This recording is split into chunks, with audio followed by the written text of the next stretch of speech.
এবং সরকার একটি মহলের কথাবার্তা শুনে মনে হচ্ছে ডাল মে কুছ কালা হ্যায়। ওনারা অগণতান্ত্রিক কথা বলছেন, ওদের বিশেষ কোন শক্তি কাজ করতেছে, তারা ইলেকশন ইঞ্জিনিয়ারিং এর মাধ্যমে কিছু একটা করার চেষ্টা করবেন। আমি ওর সম্বন্ধে কোনো কথা বলতে চাই না। আমি মানুষকে ঘায়েল করতে হলে যে সমস্ত অস্ত্রগুলো দরকার সেই অস্ত্রগুলো তারা ব্যবহার করছে। এরা বট বাহিনী দিয়ে সোশ্যাল মিডিয়া ভরিয়ে ফেলেছে।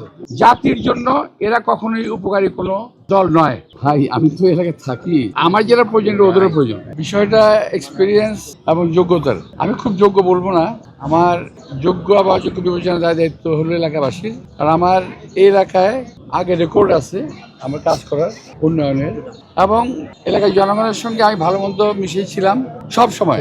কখনো এলাকাবাসীকে আমি ছেড়ে যাইনি।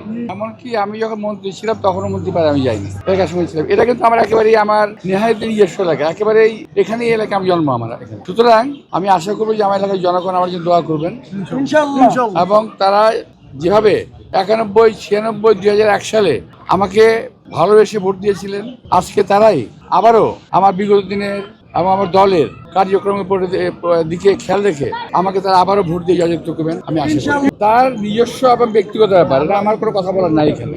নতুন রিন গভীর থেকে পরিষ্কার করে কাপড়কে রাখে নতুনের মতো উজ্জ্বল। নতুন রিন অ্যাডভান্সড পাউডার। এটা তার ব্যক্তিগত নিজস্ব ব্যাপার। আর একটি কথা আমি খুব স্পষ্টভাবে বলতেছি, আমি আবার আগেও বলেছি, একজন যে আমাদের প্রার্থী বলেছেন, যিনি সত্য থেকে দাঁড়িয়েছেন, তিনি বলেছেন যে ঢাকা শহরে তারা আমাদেরকে একটা সিট দেবেন না। আমার প্রশ্ন হলো, তারা আমাদেরকে সিট দেওয়ার কে? ঢাকা শহরে কিংবা বাংলাদেশে আমাদের সিট দেওয়ার মালিক হলো আল্লাহ তাআলা এবং জনগণ। জনগণের উপরে ওনারা কথা বলছেন, স্বেচ্ছাচারিতার কথা বলছেন, ওনারা অগণতান্ত্রিক কথা বলছেন। এটা রাজনৈতিক ভাষ্য। আমার আরেকটি ভাষ্য আমার হলো, আমার ধারণা ওদের বিশেষ কোন শক্তি কাজ করতেছে, তারা ইলেকশন ইঞ্জিনিয়ারিং এর মাধ্যমে কিছু একটা করার চেষ্টা করবেন, যেটা জনগণ প্রতিহত করবে ইনশাআল্লাহ। আমি ওর সম্বন্ধে কোনো কথা বলতে চাই না। আমি কারণ ইদানিং খেয়াল করছি সোশ্যাল মিডিয়ায় কিছু প্রলাপ বকতেছে, আমি এই সম্বন্ধে আমি কথা বলতে চাই না। আমি মানুষকে ঘায়েল করতে হলে যে সমস্ত অস্ত্রগুলো দরকার সেই অস্ত্রগুলো তারা ব্যবহার করছে, এবং এই সমস্ত কথার এবং ডকুমেন্টারি ফিল্মের কোনো সত্যতা নাই।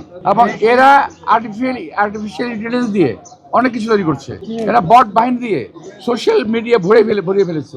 আর এরা যে মিথ্যা কথা বলে, এই শ্রেণীর লোকগুলি মিথ্যা কথা বলে, জাতির সামনে এটা পরিষ্কার। এরা আমরা 71-এ দেখেছি, এদেরকে আমরা 86-এ দেখেছি, এদেরকে বিভিন্ন সময় দেখেছি।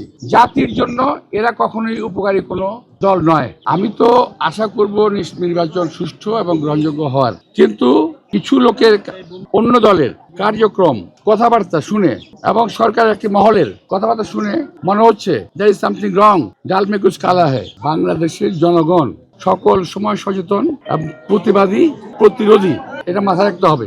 আমরা 71 সালে পাক বাহিনীকে আমরা পরাস্ত করেছি। এই দেশের জনগণ লুঙ্গি পরে খালি পায়ে এই দেশের জনগণ সকল ষড়যন্ত্রকারীকে প্রতিহত করেছে। আমরা আওয়ামী লীগকে প্রতিহত করেছি, আমরা এরশাদকে প্রতিহত করেছি, এবারও প্রতিহত হবে। ভাই আমি তো এলাকায় থাকি, আমার যেটা প্রয়োজন ওদেরও প্রয়োজন। স্বাচ্ছন্দ্য প্রয়োজন। আমার প্রয়োজন হলো এলাকা থেকে মাদক নির্মূল করতে হবে। 17 বছরে আমার এলাকা থেকে শেষ করে দিয়েছে মাদক, চাঁদাবাজি, সন্ত্রাস, এগুলো একবার শেষ করে দিয়েছে এলাকাটাকে। এই এলাকাটা থেকে এই 3 জায়গা থেকে আমরা রক্ষা করতে হবে।